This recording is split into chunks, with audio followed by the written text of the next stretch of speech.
But, you know, what would you expect from a group like Acorn? So it gets worse.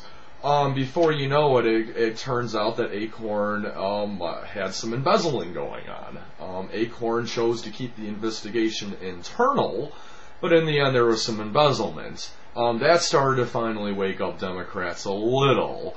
And then, of course, the tip of the iceberg was two people went into Acorn pretending to get some questions on how to run a child prostitution ring, and in the end Acorn was telling them how to get that done. They, of course, got this on tape, and at that point Democrats went, oh God, we actually can't fund these people anymore. Too bad, of course, voter fraud wasn't, you know, the first tip of the iceberg, or embezzlement. It had to come down to a child prostitution sting. So between the three, finally Democrats said, okay, Republicans, we agree with you. We'll go ahead and yank their funds. Acorn, however, supposedly they believe in a democracy, said, no, that's not correct. That's not fair. Now, see, here's the thing. In a democracy, okay, the people elect the Congress. Congress has a constitutional right to state where these federal funds are coming from, since they're the taxpayers' money. Okay, Congress has a fair right and say to go, you know, where is this money going to? And certainly there's nothing unconstitutional about Congress doing that. Congress is allowed to do that. I'm sorry, Acorn, but that's the United States Constitution. It's part of living in a republic. If you don't like that, again, go be Acorn for Venezuela or something. They'll love you down there. Hugo Chavez will absolutely love you. But instead, Acorn says, no, that's not right, so we're going to go to courts, which is what everybody who hates democracies end up doing. They always take stuff to court, you know.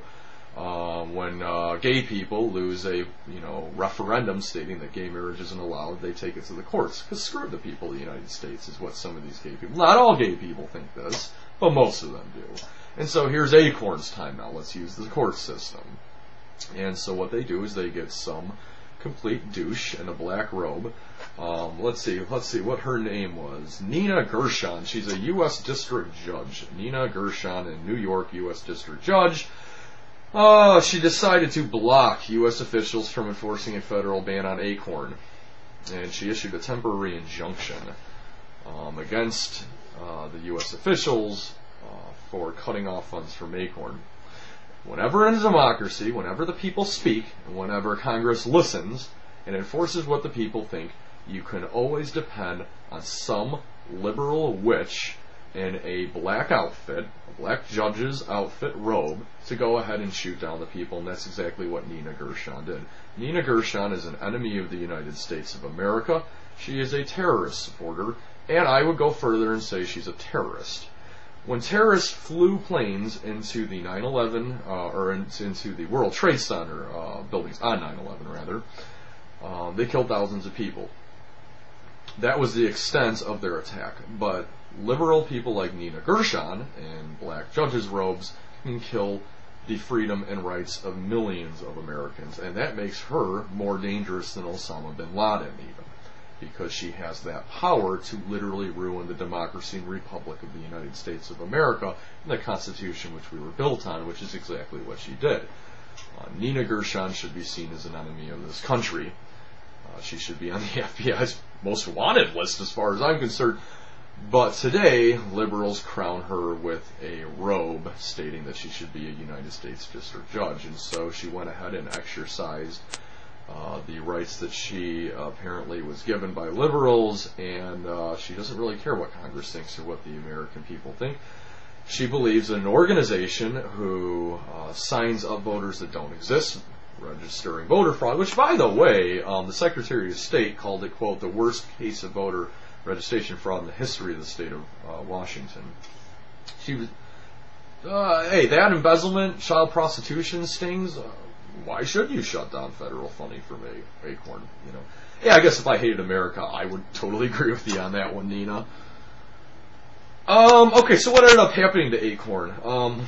Well, let's see. They were fined $25,000, which came out of the taxpayers' money. So they didn't fine Acorn; they fined the taxpayers. They fined the taxpayers $25,000 for funding Acorn. Does that make any sense? I mean, in the end, we got fined, not Acorn. Acorn, hey, they get 10% of their money from federal funding. So, I mean, you can pretty much see that the $25,000 came out of the millions that they get from us taxpayers. So in the end, we got punished for funding Acorn. Go figure. Only in a liberal society would this happen or make any kind of sense to liberals. And they were ordered to improve its oversight. Yeah, we'll see if that ends up happening. Okay, so Acorn hates democracy, and they're a Democrats organization. Don't kid yourself. This is straight from Acorn. This is not me now, right now. Okay, this is actually from Acorn. Acorn said it has registered well more than 1 million voters, most of them Democrats. Okay, why don't you register Republicans, Acorn? I know you've registered a couple. Okay, wow, a couple. Okay.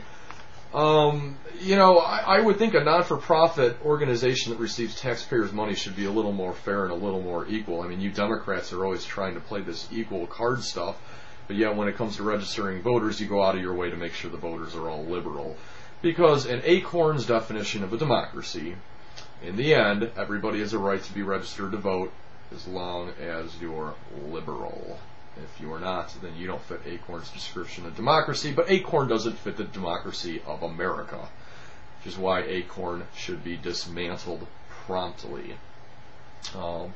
Luckily, the federal funding ran out for Acorn in the bill that allowed them to have federal funds in the first place. However, we'll see if Congress grants them more money. Congress never does anything that makes sense nowadays, so we could probably expect it to happen again. Anyways, so there's that. So in the end, do Democrats love democracy? Well, of course they love democracy. As long as the definition of democracy states that you follow liberalism, then yes, they are supporters of democracy. But if you disagree with that, well, then we don't support a democracy, which is American democracy. Everybody has a right to think what they want to think, and fight for enforcing what they want to think, but not by cheating, not by buying, and in the end, not by committing voter fraud, child prostitution stings, or embezzlement. True American democracy is letting people run the country for the people, by the people. Sorry, Acorn. Sorry, Chris Matthews. Sorry, Ed Schltz. Why don't you move out and go to another country? That's this episode of Democrats and Democracy, an Oxymoron. In the meantime, I will be posting videos every single day, Monday through Friday, on issues, as I said before. My book, The Deceitful Liberal, can be found on my website at www.adamgibbonsworld.com. Gibbons is spelled Gibbons. You can always look up my YouTube account, which I have it there as well. AdamGibbonsWorld.com. I have links to the Amazon.com and BarnesandNobles.com where you can find the book. You can also walk into BarnesandNobles.com and have them special order it, as well as selected other bookstores as well around the nation. I hope you enjoyed this. You feel free to comment. I'm sure a lot of people will comment bad things about me because of this video, and some will comment some good things. Either way, I'm not going to really read the comments.